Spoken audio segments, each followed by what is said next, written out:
Le premier soir du programme de Nkongzamba, quelqu'un était venu proférer des incantations sur la place réservée pour la croisade. Nous l'avions vu faire quoi que nous ne puissions que rester bras croisés devant la scène. Peu de temps après, une pluie torrentielle s'abattit sur la ville, et il devint impossible d'entreprendre quoi que ce soit.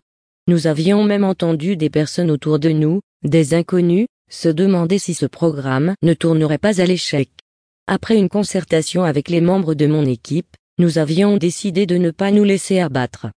Nous avions donc résolu d'attendre la fin de la pluie et, comme c'était le premier jour de la croisade, nous nous contenterons uniquement de louer Dieu à défaut de prêcher, ainsi, on aurait déjà eu ça de gagné. En dépit de notre détermination, une série de malheurs s'accabla sur nous. Au moment de louer Dieu comme convenu, un court-circuit s'était déclenché, qui faillit électrocuter notre pianiste. Néanmoins, nous ne nous sommes pas laissés décourager.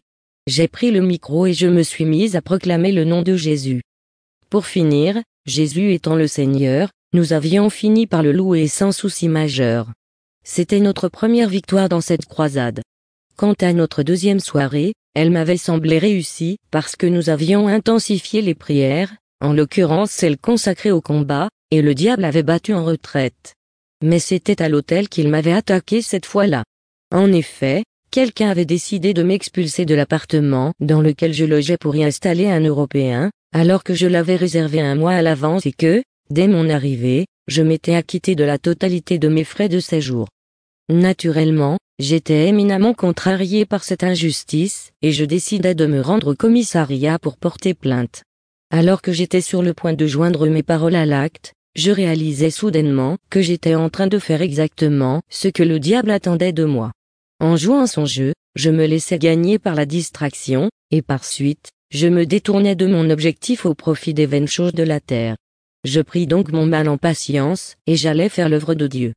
Il n'avait pas plu tout au long de cette deuxième soirée, et, comme je l'avais fait à Bafoussam, à la fin de ma prédication, j'avais invité les gens à donner leur vie à Jésus, et bon nombre d'entre eux acceptèrent. Ensuite, je demandai aux malades de venir vers moi pour des impositions de main. Une vieille dame, qui était assise au premier rang, s'avança vers moi et, au moment où je levais ma main pour la lui imposer, je sentis comme une décharge électrique parcourant ma main pour frapper cette dame, et bien évidemment, elle tomba par terre, délivrée du mauvais esprit qui avait pris possession de son corps.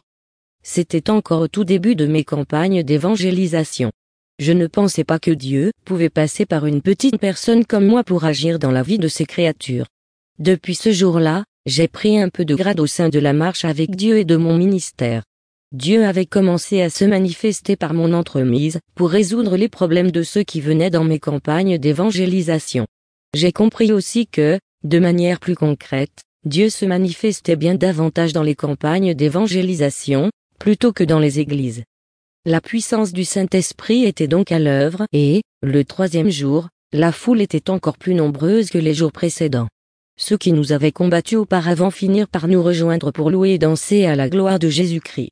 Travailler en partenariat, comme je vous l'ai dit plus haut, comporte bien plus de risques en ce que les âmes ont tendance à retourner de nouveau dans le monde. Mais, dans tous les cas, j'avais semé. Un jour, Dieu aidant, quelqu'un d'autre devrait arroser.